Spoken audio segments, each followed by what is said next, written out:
Salah satu misi Islam yang penting adalah membebaskan manusia dari ras diskriminasi,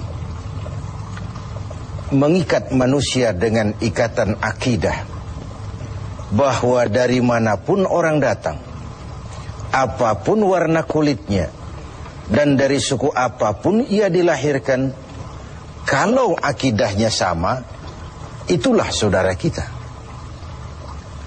Kita bertujuh orang ini mungkin ada yang dari Betawi, dari Jawa Tengah, dari Jawa Timur.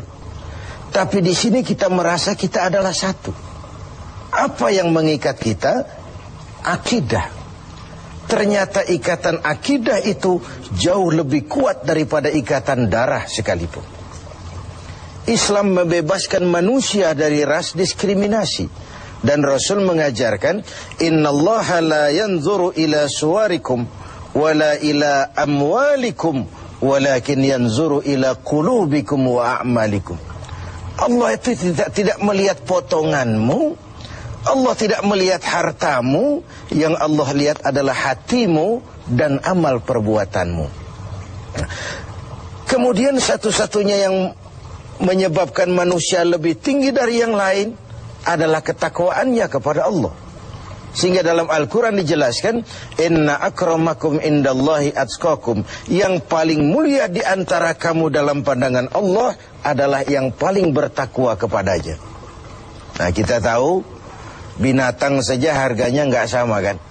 Sapi itu yang paling mahal, yang badannya paling gemuk, karena harga sapi pada dagingnya. Tapi ada perkutut lebih mahal dari sapi, padahal perkutut dagingnya sedikit, benar. Kenapa bisa terjadi? Karena harga perkutut tidak pada dagingnya, tapi pada suaranya. Lalu di mana harga manusia? Yang paling gemuk boleh saingan sama sapi. Pada suaranya tentu tidak. Allah maha benar, inna akramakum indallah atqakum. Yang paling mulia di antara kamu dalam pandangan Allah adalah yang paling bertakwa kepadanya.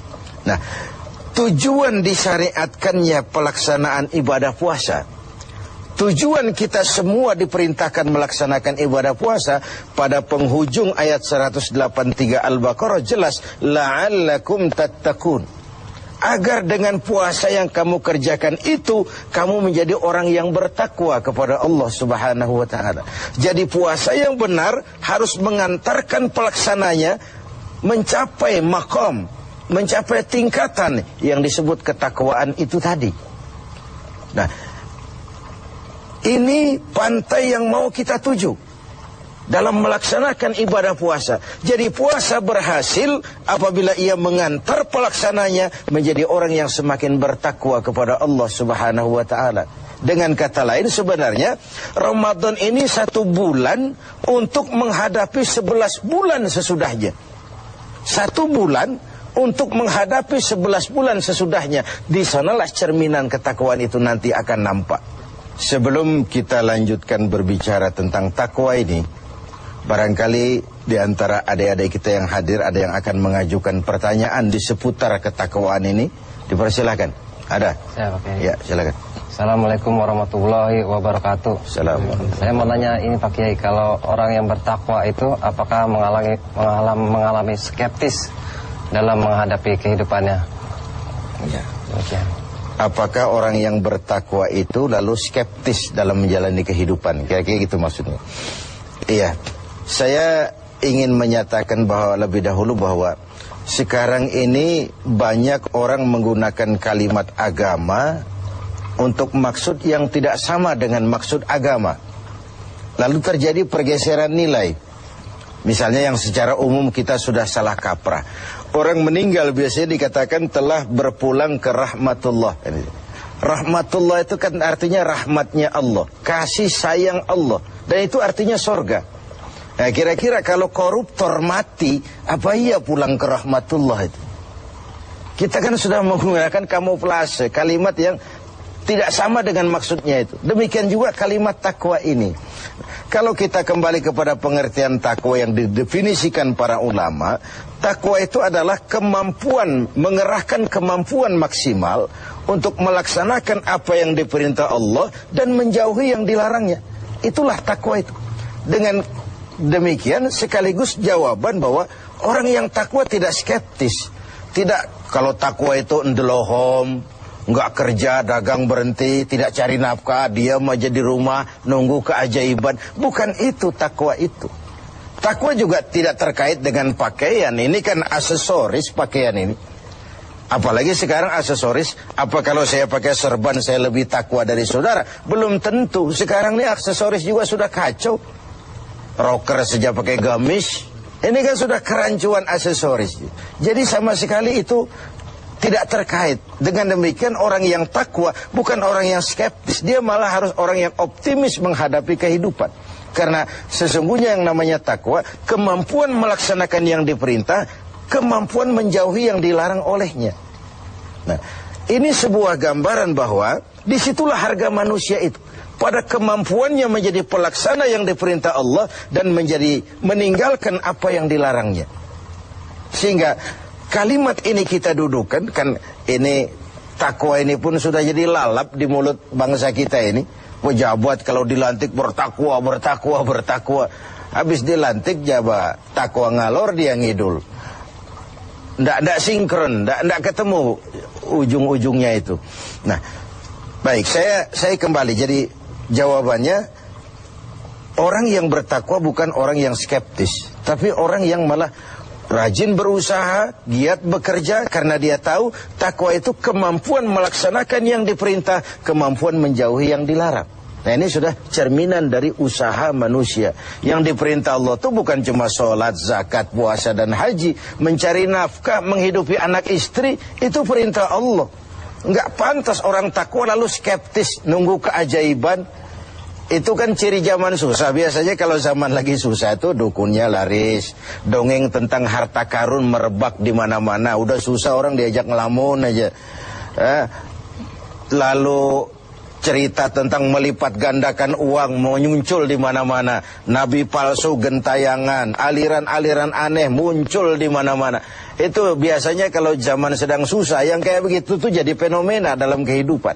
Nah, ketakwaan menjadi benteng bagi kita, mengarungi hidup ini sebagaimana seharusnya. Kita manusia terikat oleh hukum kausal, hukum sebab akibat.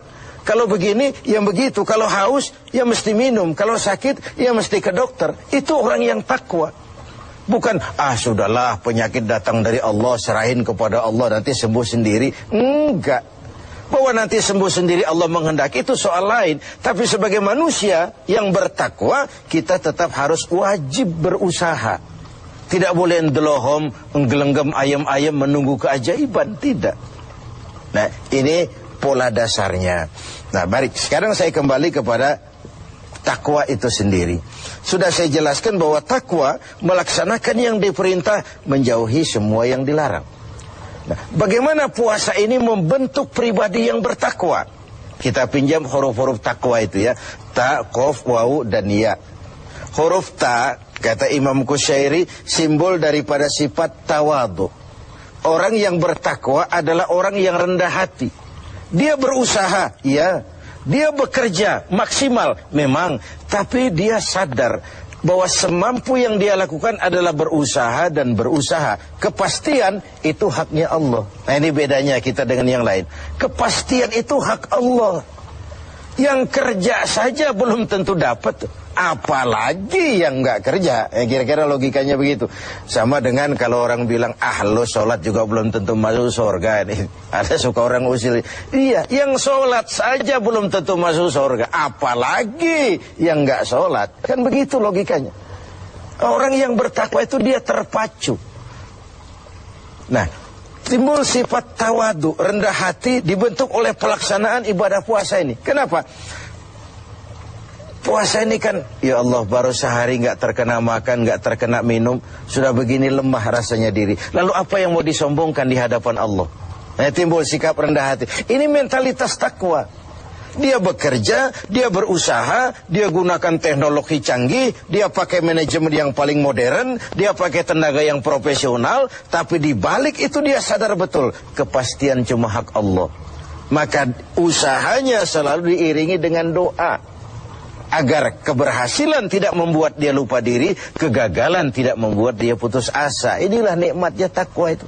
Keberhasilan tidak membuat lupa diri, dan kegagalan tidak menjadikan dia putus asa. Lalu selalu melihat hikmah di balik apapun yang dia hadapi itu. Rendah hati. Makanya di hadis qudsi dikatakan, aku cinta orang yang rendah hati, aku lebih cinta kepada orang kaya yang rendah hati. Aku benci orang miskin, tapi aku lebih benci orang miskin yang sombong. Aku benci orang sombong, aku lebih benci orang miskin yang sombong. Jadi kalau ada orang kaya rendah hati, wajar saja. Orang kaya nggak sombong kan pantas. Orang miskin nggak sombong, pantas saja. Emang nggak ada yang mau disombongin. Tapi kalau orang kaya segalanya punya, dia rendah hati, itu yang Allah lebih cinta. Nah, takwa menanamkan itu, sikap rendah hati. Lalu huruf yang kedua, huruf qaf, simbol dari sifat qanaah. Ini sifat orang takwa, merasa cukup dengan apa yang diberikan Allah. Tengoklah, puasa ini kan mendidik. Saat menjelang buka, kayaknya semua isi meja mau kita pindahin ke perut kita. Kalau boleh jangan orang lain, jangan kebagian. Padahal apa sih daya tampung perut kita itu? Seteguk air, sepiring nasi, sepotong kue, kenyang sudah. Ini menyelamatkan manusia dari sifat tamak, rakus, serakah. Kan ini yang menyebabkan terhalangnya pemerataan dalam upaya pembangunan di negara kita ini. Sehingga gunung ditimbun, sumur digali. Yang kaya makin hebat, yang miskin makin terpuruk. Akibat pola keserakahan itu tadi. Nah, dengan demikian, dua dari sifat takwa ini kita bicarakan. Insya Allah yang sisanya kita lanjutkan pada kesempatan.